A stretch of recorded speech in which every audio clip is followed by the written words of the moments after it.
मुंबई, भोपाल और लखनऊ के बाद हम पहुंच गए हैं दिल्ली। ये कश्मीरी गेट एरिया है। यहाँ पर हमारी बस ने हमें उतारा और हम आ गए हैं मेट्रो स्टेशन के अंदर। मेट्रो स्टेशन पे अंदर आने के लिए पहले हमें टिकट लेना पड़ता है। टिकट हमने ले लिया और फिर हम यहाँ पर आ गए अंदर। इसी मेट्रो में हम बैठेंगे और एक ट्रेन हमें चेंज करनी पड़ेगी हौस खास में, जिसके बाद में हमें मुनिरका की ट्रेन मिल जाएगी और हम मुनिरका पहुँच जाएंगे। करीब 45-50 मिनट का सफ़र करके हम पहुँच गए हैं मुनिरका। और मुनिरका में हम बाहर निकलेंगे तो हमें जो है बहुत सारे इस तरह का देखिए व्यू दिखेगा आपको। गाड़ियाँ वाड़ियाँ सब नज़र आनी शुरू हो जाएंगी। सुबह हो चुकी है, करीब 7:30-8 बज रहे होंगे और ये दिसंबर का फुटेज है। और जनवरी में तो बहुत ज़्यादा ठंड पड़ रही है, दिसंबर में भी ठंड थी वहाँ पर। थोड़ा बहुत आराम किया, उसके बाद हम पहुँच गए जश्न रेख्ता। जश्न रेख्ता एक बड़ा इवेंट दिल्ली में होता है, हर साल होता है। कोरोना में नहीं हुआ था, उसके बाद हर साल हो रहा है, पहले भी हो रहा था। तो शेर व शायरी का ये बड़ा इवेंट है। हम लोग यहाँ पर गए। यहाँ पर हमने देखा कि बहुत लोग आए हुए हैं, उर्दू शेर व शायरी की बातचीत चल रही, किताबें बिक रही हैं और इसमें बहुत सारे बड़े नाम भी आए हुए थे। हालांकि एक कमी जो इवेंट में मुझे नज़र आई हुई है कि उर्दू स्क्रिप्ट को लेकर के बहुत ज़्यादा बातचीत नहीं थी। फ़ोटोज़ वगैरह भी जो थे बहुत कम लगे थे उर्दू स्क्रिप्ट में जिसमें शायरी लिखी हो। तो ये एक कमी मैंने देखी। हालांकि बहुत ही पॉपुलर इवेंट था, बहुत लोग बड़ी संख्या में यहाँ पर आए थे। जश्न रेख्ता में कुछ किताबें हमने ख़रीदी और हम फिर वापस चले गए कैब बुक करके अपने घर, जहाँ पर हमें रुकना था। और वहाँ गए, वहाँ से हमने फिर जो है चाय पानी पी, कुछ खाना पीना खाया और सो गए। फिर अगले दिन हम पहुँच गए कनॉट प्लेस। कनॉट प्लेस बहुत ही खूबसूरत जगह है। ये एक मॉडर्न किस्म का मार्केट है। लुटियंस दिल्ली की शान इस मार्केट को कहा जाता है। हालांकि इसका ऑफिशियल नाम राजीव चौक है, लेकिन राजीव चौक से इसको लोग कम जानते हैं लोग इसको कनॉट प्लेस के नाम से। Connaught place, CP, Connaught circus, बड़ी बड़ी कंपनियों के शोरूम भी यहाँ पर हैं। तो स्ट्रीट पे भी सामान बेचने वाले लोग यहाँ पर आपको दिख जाएंगे। कम कर सकते हैं तो कम भी है। पालिका बाज़ार भी यहाँ पर है, जो कि बहुत ही फेमस मार्केट है और कहा जाता है इंडिया का पहला फुल्ली एसी कंपाउंड मार्केट पालिका बाज़ार है। यहाँ पर कई अच्छे रेस्टोरेंट्स भी हैं। खाना पीना यहाँ पर ठीक ठाक मिल जाता है, हर तरह का मिल जाता है। और एक बड़ा सा पार्क है जिसको सेंट्रल पार्क कहते हैं यहाँ पर, जिसमें लोग आकर के बैठते हैं। लोग अपने परिवार, अपने दोस्तों के साथ इस पार्क में आके बैठते हैं। कपल्स भी यहाँ पर आके बैठते हैं। और यहाँ से बहुत सी चीज़ें पास में हैं, जैसे नई दिल्ली रेलवे स्टेशन है, इंडिया गेट है और इस तरह की बाइक्स यहाँ पर आपको दिख जाएंगी। इनको आप किराए पे ले सकते हैं और चला सकते हैं, वापस फिर यहाँ पर आके जमा कर सकते हैं। इनके स्टैंड होते हैं, वहाँ पर जमा कर सकते हैं। और कैनॉट प्लेस को हमने घूमा घामा, उसके बाद हम आगे बढ़ गए इंडिया गेट की ओर। अब हम आ गए इंडिया गेट। इंडिया गेट को फर्स्ट वर्ल्ड वॉर में शहीद हुए भारतीय जवानों की याद में बनाया गया था। यहाँ पर भारत के अलग अलग हिस्सों से घूमने के लिए लोग आते हैं, कुछ विदेशी भी यहाँ पर आते हैं। और इंडिया गेट बहुत ही शानदार जगह है। इसमें बड़ा सा पार्क है, यहाँ पर आप बैठ सकते हैं, एंजॉय कर सकते हैं। फैमिली के लोग यहाँ पर दिखते हैं आपको। इंडिया गेट के बारे में हम एक वीडियो पहले ही शेयर कर चुके हैं, तो अगर आपको इसका डिटेल्ड वीडियो चाहिए तो आप जो है हमारे पुराने वीडियो में जा के देख सकते हैं, जिस पे हमने इंडिया गेट और उसके इतिहास के बारे में बात की है। और इसके बाद हमारी सवारी आगे बढ़ गई और हम जाने लगे हैं सीधे पुरानी दिल्ली की ओर। पुरानी दिल्ली में हम सबसे पहले पहुंचेंगे जामा मस्जिद और वहां से देखेंगे कि क्या क्या वहां पर है। तो चलिए हमारे साथ पुरानी दिल्ली की ओर। और देखिए हम आ गए हैं पुरानी दिल्ली और यहाँ पर हम ऑटो से आए हैं। ऑटो हमने यहाँ पर छोड़ दिया है। ये स्टैंड टाइप का है। यहाँ से थोड़ा आगे बढ़ेंगे तो हम पहुँच जाएंगे उर्दू बाज़ार की ओर। उर्दू बाज़ार एक बहुत ही मशहूर बाज़ार है। यहाँ पहले उर्दू किताबें बहुत बड़ी संख्या में बिका करती थीं, अभी भी हैं कुछ दुकानें, लेकिन पहले जैसी बात नहीं है।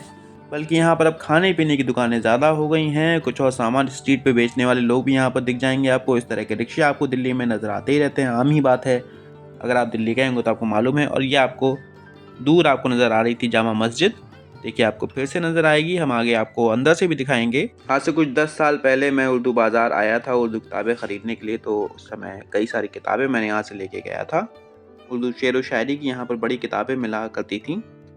अब तो मुझे लगता है कि इतनी किताबें यहाँ पर नहीं हैं। अगर आपको किताबें लेनी है तो आपको मटिया महल साइड में जाना पड़ेगा, वहाँ पर बहुत सारी उर्दू किताबें मिल जाएंगी आपको। और हम देखिए अंदर इधर आ गए हैं दरियागंज के ओर। और यहाँ पर देखिए बहुत सारी दुकानें दोनों साइड में आपको नज़र आ रही हैं। तरह तरह की दुकानें ये हैं। खाने पीने की दुकानें तो नॉर्मली आपको दिल्ली में हर जगह मिलेंगी ही, क्योंकि दिल्ली है वो। और इसके अलावा भी आपको बहुत सारी दुकानें आपको देखिए, ठेले हैं, ये सब नज़र, ई रिक्शा बहुत नज़र आने लगे हैं आजकल। तो ये सब चीज़ें आपको आम नज़र आती रहती हैं। ये देखिए साइड में लच्छे वाली सेवइयाँ मिल रही हैं। लच्छे वाली सेवइयाँ बड़ी ही टेस्टी होती हैं, लेकिन सिर्फ रमज़ानों में ही मिलती हैं। हालांकि दिल्ली में इस जगह पे आपको किसी भी सीज़न में ये सेवइयाँ मिल जाएंगी। दिल्ली में मैंने एक और अच्छी बात देखी है कि मैं दिन में कभी भी किसी भी समय पे गया हूँ तो कुछ रेस्टोरेंट्स ऐसे हैं जो गरीबों को खाना फ्री में बांटते हैं और इस तरह की लाइन लगती है, लोग बैठते हैं, इंतज़ार करते हैं अपनी बारी का और इनको प्रॉपर तरह से खाना दिया जाता है। ये लोग खाना खाते हैं और खाना खा के, और ऐसा नहीं है एक ही रेस्टोरेंट, कई सारे रेस्टोरेंट्स हैं जो खाना प्रोवाइड करते हैं। थोड़ा और आगे बढ़े तो हमें दिख गई ये इत्र की दुकान। इस इत्र की दुकान पे कई तरह के इत्र थे, हालांकि हमने कोई इत्र ख़रीदा नहीं क्योंकि हमें लेना नहीं था, लेकिन ये दुकान छोटी सी है लेकिन बहुत ही अच्छी सी प्यारी सी क्यूट सी दुकान है ये। और ये देखिए पंछी उड़ रहे हैं, तारों का जाल बिछा हुआ है। ये एक परेशानी मैंने यहाँ पर देखी है कि थोड़ा सा सरकार को ध्यान देना चाहिए कि तार वगैरह की व्यवस्था ठीक से की जाए ताकि यहाँ के आम जनता जो यहाँ पर रहती है उनको किसी तरह की कोई दिक्कत ना पेश आए। मटिया महल की ओर जब आप बढ़ते हैं तो आपको कालीन की दुकानें, किताबों की दुकानें दिखती हैं। उर्दू किताबों की बहुत सारी दुकानें यहाँ पर हैं। यहाँ पर फरीद बुक भी है जहाँ पर आपको शेर व शायरी, इतिहास की किताबें उर्दू स्क्रिप्ट में मिल जाएंगी। यहाँ पर इस्लामिक किताबें बहुत बड़ी संख्या में मिल जाती हैं और यहाँ पर अगर आप किताबें ख़रीदते हैं तो ये 50% तक का डिस्काउंट देते हैं। और ये देखिए मटिया महल का पूरा इलाका है। ऐसा कहा जाता है कि जब मुग़ल बादशाह शाहजहाँ लाल किला बनवा रहे थे तो दिल्ली में एक टेम्परेरी महल बनाया गया था जो कि मिट्टी का था और वो यहीं पर स्थित था, इसीलिए इसको मटिया महल कहा जाने लगा इस इलाके को। और बाद में भी इसका एक लंबा चौड़ा इतिहास है, कभी हम इस पर चर्चा करेंगे और सारे जो रेफरेंस वगैरह लेके चर्चा करेंगे, क्योंकि अभी जो जानकारी है बहुत ही ऊपर ऊपर से है, हमें इसकी जानकारी ज़्यादा है नहीं, इसलिए ज़्यादा बोलने से फ़ायदा भी नहीं है। और मटिया महल से बाहर निकल कर हम आ गए वापस। अगर आपको जामा मस्जिद मस्जिद जाना की है तो ओर। सबसे नजदीक जो स्टेशन है मेट्रो का वो चावड़ी बाजार ही है। मुगल बादशाह शाहजहां की बनवाई हुई इस मस्जिद को भारत की सबसे बड़ी मस्जिदों में शुमार किया जाता है। इस खूबसूरत मस्जिद को देखने के लिए लोग दूर दूर से आते हैं। इस मस्जिद के बनने के बाद मुगल बादशाहों की ताजपोशी यहीं हुआ करती थी। 1857 के विद्रोह के बाद अंग्रेजों ने इस मस्जिद पर कब्जा कर लिया और नमाज पर पाबंदी लगा दी। अंग्रेजों का मानना था कि जामा मस्जिद के खुतबों में अंग्रेजी ईस्ट इंडिया कंपनी के खिलाफ माहौल बनाया गया। यही वजह थी कि इतना बड़ा युद्ध हुआ।